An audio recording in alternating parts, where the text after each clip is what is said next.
Muito bem, meus amados irmãos e amigos em Cristo Jesus, a paz do Senhor para todos. Os nomes de Deus e o que eles representam para nós, estamos estudando nesse estudo bíblico no seu lar. E é uma maneira pela qual nós estamos trabalhando a palavra de Deus. O salmista disse que no Salmo 9, versículo 10, que a nossa confiança aumenta na proporção que conhecemos o nome do Senhor nosso Deus. E vimos a última vez, sobre Yahvé Shalom, o Senhor é paz. Mas neste momento eu quero trabalhar com você sobre uma frase que é muito conhecida. Yahvé Sebaot, ou Yahvé Sabaoth. O que quer dizer isto? O Senhor dos Exércitos. Está em 1 Samuel capítulo 1, e o versículo 3 disse: E subia, pois, este homem da sua cidade, de ano em ano a adorar e a sacrificar a Yahvé Sabaoth, ou Senhor dos Exércitos, em Siló. E estavam ali os sacerdotes em Siló, e estavam ali os sacerdotes do Senhor, Ofni e Finéias, os dois filhos de Eli. Então, quando a gente entende que não era em Jerusalém ainda naquela época, mas em um determinado local chamado Siló, aonde residia Samuel e aonde residia o sacerdote Eli e a sua família, a família sacerdotal, da linhagem de Arão. Então, quando nós olhamos, vemos que o Senhor dos Exércitos, e Isaías 1:9 também fala do Senhor dos Exércitos, Yahvé de Sabaoth, ou Yahvé Sabaoth. Essa combinação ela ocorre em cerca de 248 versículos na Bíblia. Os exércitos de Deus. E eu queria chamar a sua atenção para, junto comigo, a gente meditar que os exércitos de Deus, eles aparecem em várias formas. Primeiro, o exército de Deus nos céus. A Bíblia diz em Lucas capítulo 2, versículo 13, que os anjos são os exércitos de Deus.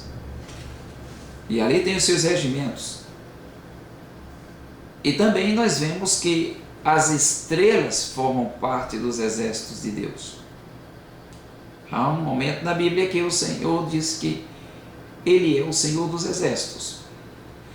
Todas as forças da natureza, no Salmo 103, 21, e no livro de Neemias, capítulo 9, versículo 6, nós vemos que existem outras coisas que estão trabalhando sobre os exércitos de Deus. Por exemplo, as formigas fazem parte do exército de Deus. Os gafanhotos fazem parte do exército de Deus.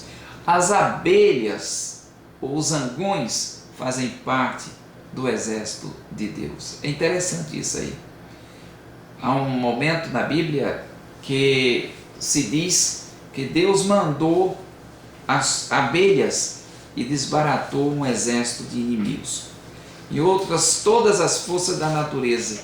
Houve uma época também que estava havendo uma grande quantidade de formigas que estava atravessando Portugal, Espanha, França, um formigueiro gigantesco no subsolo da Europa, e eles estavam com medo, até porque os metrôs são metrôs de profundidade, de subsolo. Existem cidades como a Bélgica, por exemplo, são duas cidades, uma em cima e outra no subsolo. E os estacionamentos em Paris, na França, são no subsolo. Nova York também, subsolo. Então, quando a gente vai observando esses detalhes, um batalhão de formigas, ela para fazer os seus caminhos passarem e para formar os seus formigueiros, elas vão tirando areia ou debaixo do subsolo. E isso vai comprometer as estruturas dos prédios, das casas, etc. Mas olhemos agora com certeza o Salmo 103 e o versículo 21. O que é que ele diz na palavra de Deus? Bendizei ao Senhor todos os seus exércitos, vós ministros seus, que executais o seu beneplácito, que executais a sua vontade. É interessante quando você vai olhar as 10 pragas do Egito, quando Deus mandava rãs, quando o Senhor mandava gafanhotos, quando o Senhor mandava pulgas, quando o Senhor mandava moscas, tudo isso era para mostrar que Ele era Deus acima de qualquer Deus do Egito. Qualquer Deus que se manifestasse como aquele que era possuidor ou detentor de todas as autoridades sobre a terra do Egito. Então Deus mostrava que Ele era Deus, o Senhor dos exércitos. Ninguém brinque com o Senhor. A palavra de Deus também diz em Jeremias 29, 17. Vamos ver o livro de Jeremias, capítulo 29 e o versículo 17. Vamos ver como é que outro tipo de exército de Deus. Disse assim a palavra do Senhor: assim diz o Senhor dos exércitos: eis que enviarei entre eles a espada e a fome e a peste, e falo-os-eis como a figos podres que não se podem comer, de maus que são. Espada fala de guerra, a fome, que também é um exército, através da seca ou através de catástrofes que provocam a escassez de alimentos, e a peste, que pode ser um simples vírus, mas que pode fazer toda a humanidade, todos os governantes deste mundo se dobrarem e dizer: nós não temos nada a fazer com esta praga ou com essa peste. Então, quando nós vemos que um vírusinho que é invisível a olho nu, somente com um microscópio eletrônico de alta potência pode ver e dissecar talvez a sua capacitação, a sua capacidade, então nós vamos ver uma coisa, nós vamos ver que Deus é que está no controle de todas as coisas. Aquilo ali faz parte do exército de Deus.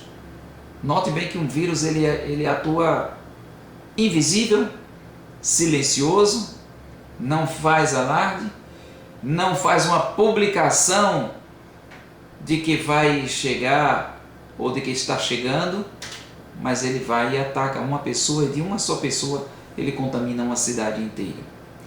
Vamos mais adiante. O sol, a lua e as ondas do mar. Jeremias 31 e 35 fazem parte do exército de Deus. Assim diz o Senhor, que dá o sol para a luz do dia, as ordenanças da lua e das estrelas para a luz da noite, que fende o mar e faz bramir as suas ondas. Senhor dos exércitos é o seu nome. Que interessante. Yahvé Sabaoth, o Deus dos exércitos. O Senhor que entra na batalha e não perde. Mas teria outro exército de Deus? Sim, Israel faz parte do exército de Deus. O povo de Israel.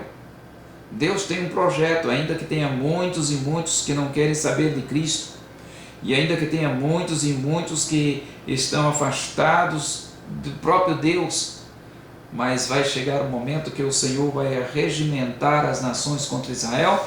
Israel vai se levantar e vai dizer: Jeová, Jeová dos exércitos, e ele vai atender o clamor do seu povo, conforme está em Jeremias 33 e 3. Clama a mim e eu te responderei e te anunciarei coisas grandes e firmes que tu não sabes ou que tu não conheces. Mas existe mais outro exército? Sim, existe o exército. A igreja, que não tem placa de denominação, mas que o Senhor salva de toda raça, tribo, nação, língua e povo. Pode ser tribo indígena, pode ser tribo de ciganos, pode ser gente da Coreia, dos Estados Unidos, da Argentina, do Brasil. Vai chegar o momento que o Senhor vai unir pessoas que aceitaram a Cristo Jesus como Senhor e Salvador da sua vida. E este sim, a igreja do Deus vivo, ela faz parte como exército de Deus. Nós somos soldados deste exército. Eu sou um soldado a serviço do meu general, do Senhor dos Exércitos, Jeová de Sabaote. Um outro nome de Deus que eu gostaria de mencionar antes de terminarmos esse estudo bíblico é Javé Roi.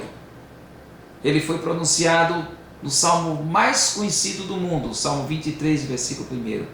O Senhor é o meu pastor. Javé Roi. O Senhor é o meu pastor. O povo de Deus precisa de um protetor, de um provedor. Todos os aspectos positivos do pastoreio do Oriente Médio Antigo acham-se aplicados ao Senhor: guiar, alimentar, defender, cuidar, curar, treinar, corrigir, dispor-se a morrer pelas ovelhas se fosse necessário. Jeová Roi, ou Javé Roi, o Senhor é o meu pastor. E se você puder dizer isso, é uma bênção para a sua vida. E por último, Javé Tzidkenu, o Senhor é a nossa justiça. Em Jeremias, mais uma vez, 33:16, ele diz assim, na palavra do Senhor: naqueles dias Judá será salvo, e Jerusalém habitará seguramente, e este é o nome que eles chamarão: o Senhor é a nossa justiça. Javé Tzidkenu.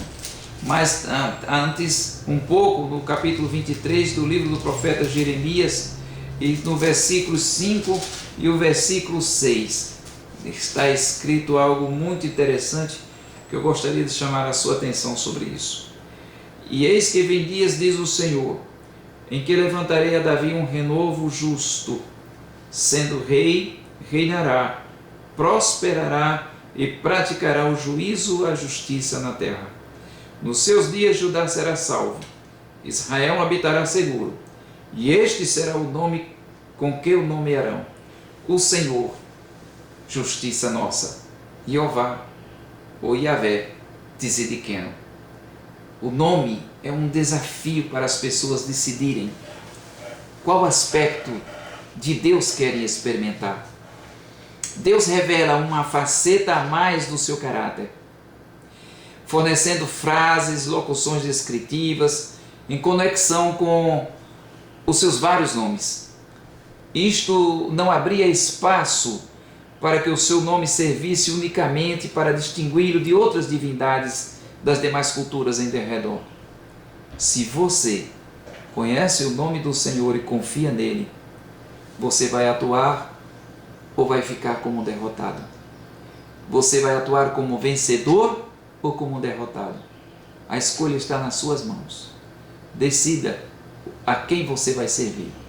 Se é aos deuses do mundo, se é aos ídolos do mundo, que são perecíveis, que hoje estão em evidência e amanhã no ostracismo, ou se você é aquele que luta e que batalha pelo Deus dos exércitos, o Deus conhecedor de todas as coisas, o Deus que é o teu pastor, o Deus que é o teu médico, o Deus que é o teu juiz, o Deus que é aquele que alimenta você e cuida de você, aquele que trabalha e luta pelo seu povo. Defenda isto. Eu quero que neste tempo que você tem, dedique-se juntamente com a sua família a conhecer e fazer conhecido o nome do Senhor nosso Deus. Que Deus te abençoe no precioso nome de Jesus.